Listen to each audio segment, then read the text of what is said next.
Hi, I'm Pastor Perry, and thank you for joining us for Advent Family Night. We're so glad that you're here and that in your home you're taking time to prepare for Christ's coming by doing some fun things together. If you have not received bags of crafts, you can still call the church and we probably still can get you some bags of crafts, even if you want to do it later on this week or for the second Sunday of Advent. I want to start by just talking about the Advent Wreath, which is a great way to practice in your house some of the disciplines of Advent. When you're having a daily Advent prayer or devotions, what we suggest you do is to light your own Advent wreath. If you don't have an Advent wreath, would want you to pick up what we have at church here, and you can have one of these in your home, just like we have here at church. And so what you do this first week of Advent is you light the first candle every night while you're doing devotions. And then next Sunday you light 2 candles, and then that whole second week you light those 2 candles. The third, 3, and 4, 4. Let's just talk about some of the symbolism of the Advent wreath to begin with. We have a green, there's always greens associated with the Advent wreath. And these are evergreens, which means that the plant that they come from is always green. And it reminds us of the everlasting life that Jesus gives to us through his death and resurrection. That's why Jesus comes. And so the green reminds us of the everlasting life that Jesus gives us. The blue of the candles is the blue of the sky right before the sun rises. And if you've been up at dawn and you feel like it's dark, and then the sky turns a very dark blue, and then on the third Sunday, so the first 2 Sundays are blue, the third Sunday is pink, and that's again the color of the sky because that lets you know that the sun is coming. And for us as Christians, we know that Jesus is coming. That's what the word Advent means, is coming. And we're celebrating how Jesus came at Christmas 2,000 years ago, and how he's coming at the end of the age. And we long for the healing and the justice and the peace that Jesus brings when he comes. And so when we see that pink candle, we are overjoyed because we know the light of the world, Jesus is coming. But it's not here yet. The light is not here yet. And so we still have one more blue candle. Let's in fact light our Advent first candle, the candle of hope, and encourage you to take some time to light your first candle now, too, as we celebrate this first Sunday in Advent.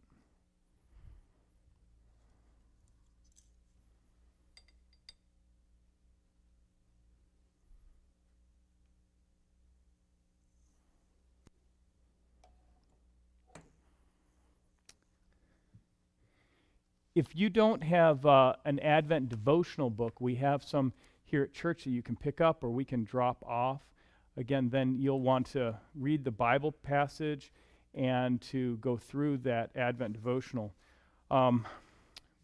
If there's a lot of Advent devotions online, and so you can choose some other ones and just make a practice in your home to focus on Jesus coming and our preparations for his coming. Before we get to our crafts today, let's read some a Bible passage and sing an important Advent song.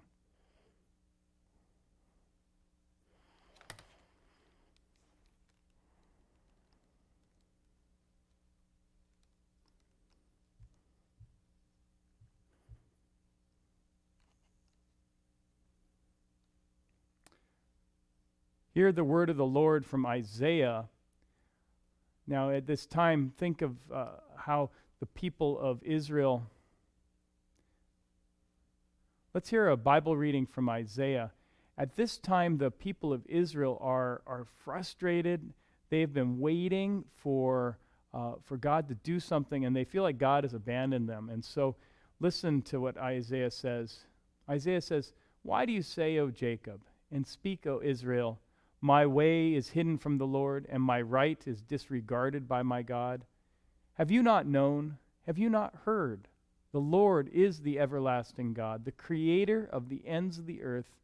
He does not faint or grow weary. His understanding is unsearchable.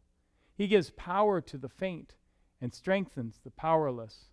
Even youths will faint and be weary, and the young will be exhausted. But those who wait for the Lord shall renew their strength. They shall mount up with wings like eagles. They shall run and not be weary. They shall walk and not faint. It's that last verse I'd encourage you to meditate on. Those who wait for the Lord shall renew their strength. They shall mount up with wings like eagles. They shall run and not be weary. They shall walk and not faint. We wait for the Lord in this pandemic. We wait for the time we can gather together again without masks and without distance. We wait for justice and peace that Jesus will bring. Would you sing with me this song, an important song for Advent, O Come, Emmanuel. The word Emmanuel means God is with us. This is a name for Jesus, God fully with us in Jesus. Let's sing. O come, Emmanuel, and ransom captive Israel, that mourns in lonely exile here, until the Son of God appear. Rejoice, rejoice, Emmanuel shall come to you, O Israel. O come, O wisdom from on high, embracing all things far and nigh. In strength and beauty come and stay. Teach us your will and guide our way. Rejoice, rejoice, Emmanuel shall come to you, O Israel. O come, O King of nations, come, O cornerstone that binds in one. Bid all our sad divisions cease, and be yourself our King of peace. Rejoice, rejoice, Emmanuel shall come to you, O Israel.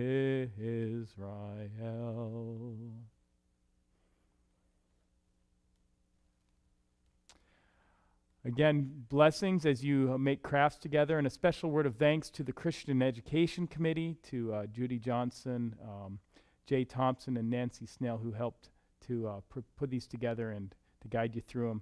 God bless. Good afternoon. We are talking to you from St. John's Church in the afternoon. We had hoped to meet here in church in person. When we first started talking about it this summer, we had hoped we'd be in the sanctuary, and then we changed to meeting in the lawn out in the courtyard. We were going to give every family a table of their own and have another table where the crafts would be displayed and you could come up and get them. Would you hold up that? Some of you have received bags with crafts in them. And we did that so that you would be able to have them and work on them at home. It's not the best, but it's what we could do this year, and hopefully next year we'll be back together again. So we're going to, I think there's about 5 crafts in every bag, so we're going to explain them to you. The first one I'm going to talk about is the door hanger, okay? And it comes with a sheet of seals. And the thing about this that you have to remember is there's way too many seals than there is room. I would strongly suggest that you put the manger right here at the line in front of Bethlehem.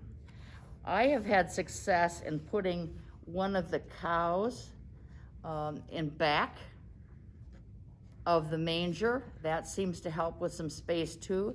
You can also put, maybe I should just make this up for you, right? Probably would be easier for you. If we put it right at the edge here, like that, and then I take one of these cows And I stick that kind of in back, because there isn't room for all these animals. So he's kind of peeking out from the back side. And then we have a donkey, and we obviously can't forget the donkey. He's very important. And so he can go over here on the side, perhaps, like that. And then, obviously, in the center, you would put Joseph and Mary and baby Jesus. We're not going to come and check, so if you choose not to do it this way, we're not going to complain, okay? This is for you to have some fun with. I just know that from doing this many times, you just have way more stuff than you can use. Okay.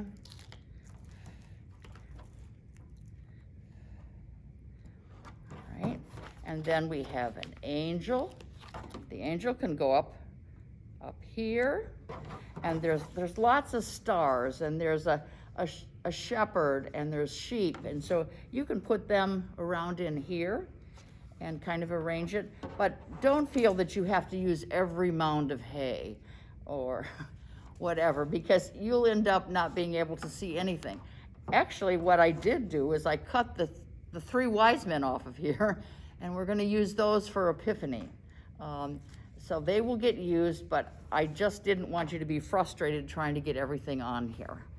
So Okay, in each bag, you should have gotten a blue hanger. It's already got its hanger on there. So all we really need to do is decorate it. And the words say Star of Wonder, Star of Night. 3 wise men followed his star so bright. So we would need a bright star on there. The first one you're going to put on is the big yellow one. It's sticky, but you're going to have to pull the paper off to get it to stick on the hanger. So the big one is going to go on right here. And then we have a sparkly silver star to go over that. Once again, you'll have to peel the paper off and stick that right on top of that star. Makes a very pretty ornament for your tree. Hi, I hope you're having a good time with your crafts. I am lucky in that I have some of the easiest ones to do. This one, all you need to do is open the bag and tie it on your tree. Everyone has exactly the same one. It's beautiful to put on your tree. My second one is the favorite for kids and adults. It is the angel that you scratch, and she turns out like this.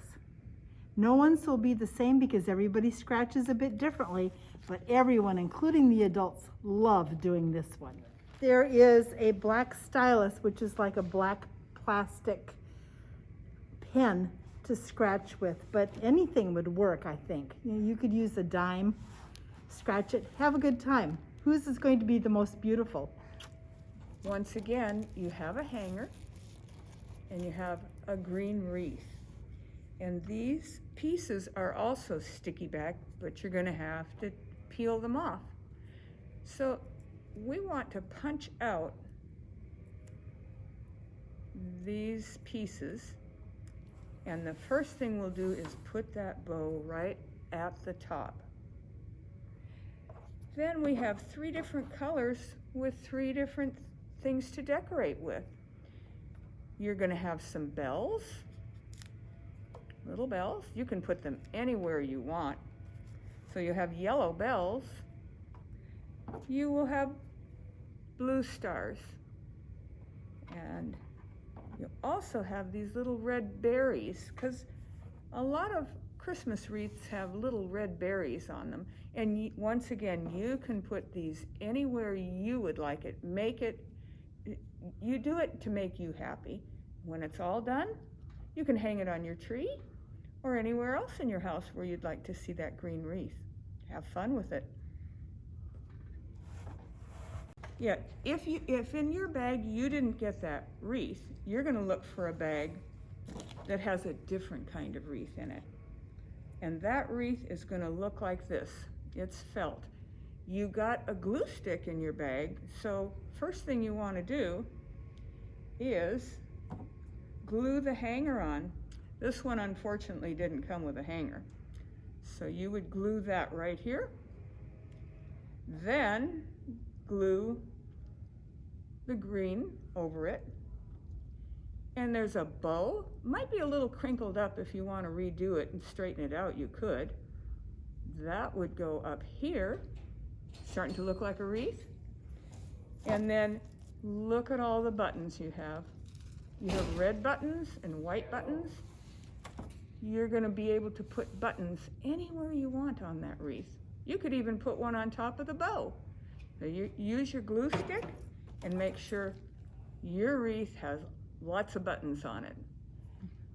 I think it might be easier if they have tacky glue in their house, or if they have Elmer's glue, to use that on that particular project. I think it might work better. It would hold better. It would hold better, and you've got to let it dry, guys. You can't, that hanger has to dry overnight. Yeah, so And- you want to put it down safely and just let it dry all by itself at night. Right.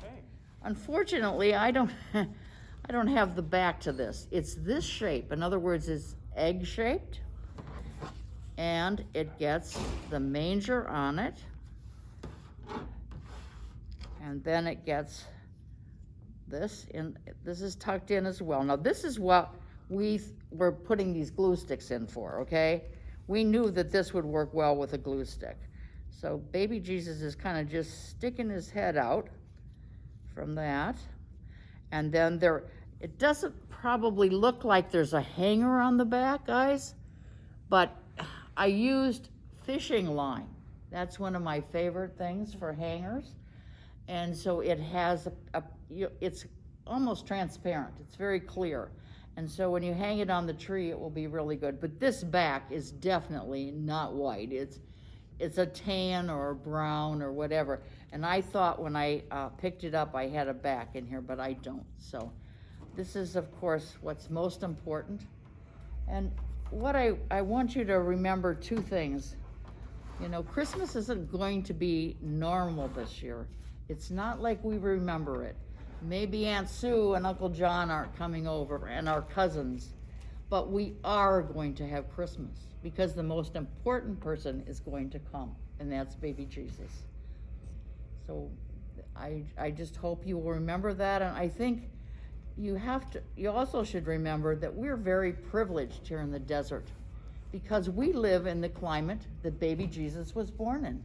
When I first moved here from the Midwest many years ago, I just didn't know how I was going to survive without snow, because snow was Christmas back in the Midwest. But it's not here, and it's what's normal. I read that the first year in a newspaper that we had the exact same climate as Bethlehem. So we really have a real Christmas here. We have a full holiday season, and be blessed. Feliz Navidad. I don't know a second language, but I can always say, Advent is the coming, Christmas is coming, and you'll be able to say Merry Christmas, but most of all, you'll be able to worship baby Jesus, who came for all of us.